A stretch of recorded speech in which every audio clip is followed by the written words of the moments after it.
Verse number 9. وعلى الله قصد السبيل ومنها جائر ولو شاء لهداكم أجمعين. And upon Allah is the قصد السبيل, the right path, the direction of the right way. ومنها جائر, and among these various ways are those that are deviating. وَلَوْ شَاءَ لَهَدَاكُمْ أَجْمَعِينَ. And if He willed, He would have guided all of you, all of the mankind.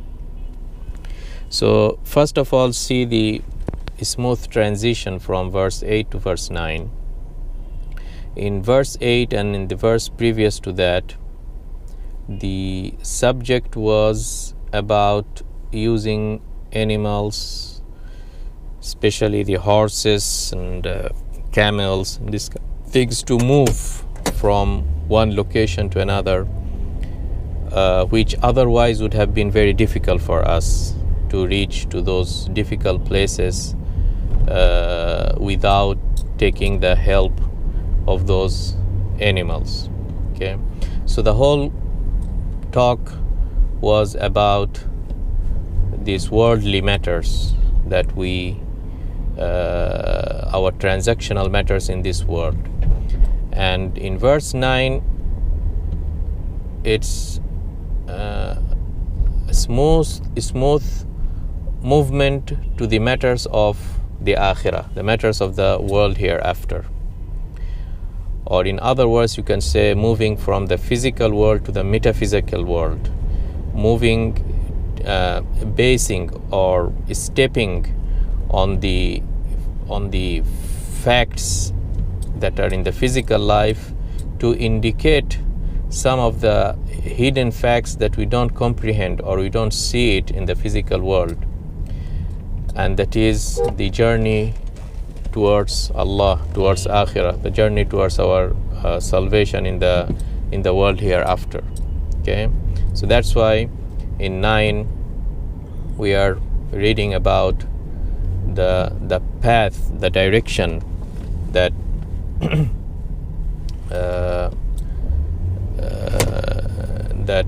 leads us to Allah subhanahu wa ta'ala, that leads us to the salvation.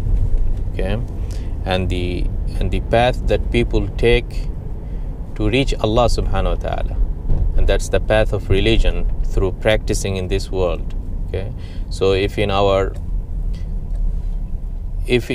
physical lives we use those animals for our day-to-day activities, moving from one place to another, we must not forget that in reality we are using another journey all the time, that is the journey towards Allah subhanahu wa ta'ala. And this journey is first of all more important than the physical journey, because on this spiritual journey, on this metaphysical journey, our eternal salvation is very much dependent on. This is number one. Number two, this journey is not as easy. It has lots of ups and downs.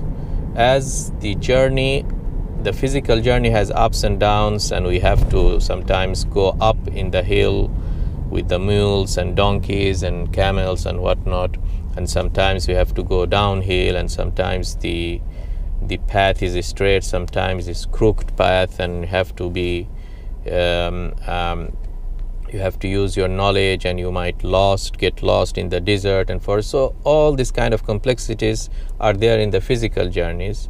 So let us not forget that in our spiritual journey, on the day-to-day journey that we take on a daily basis, there are even more obstacles, more complexity that's underlying it. That's why Allah said, وَمِنْهَا جَائِرٌ. So there is a straight path if you follow the prophets and their teachings, and there are these deviations that Satan always tries to lead us astray. وَمِنْهَا جَائِرٌ. And this is really the reality of the life. Otherwise, Allah, if He wanted, He could have guided us all. He could have taken away this kind of this spiritual journey, but this is the basic and the greatest